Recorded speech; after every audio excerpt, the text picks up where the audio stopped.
Africa was once populated by hundreds of thousands of rhinoceroses, but today the species is almost extinct. Africa's national parks have had to ramp up security because increasingly poachers are heavily armed. Wildlife preservation is turning into a war.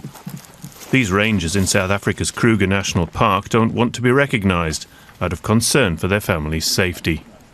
Rangers, we used to focus more on environmental stuff, and with time it seemed to have been a switch of us being more military in some ways.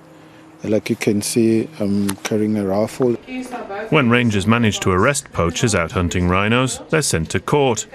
Most of them are young men. They destroy their own lives.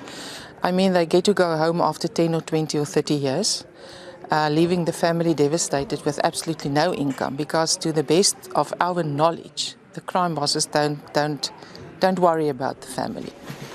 The men, many of whom come from Mozambique, receive about $500 for a successful hunt. That's a lot for the impoverished people here. A desire for some kind of affluence leads these people to take risks they can barely begin to calculate. A lot of them spend their earnings in one weekend. Then they go back out hunting, till they eventually get caught. Lawyer Mike Nonyani often defends young poachers.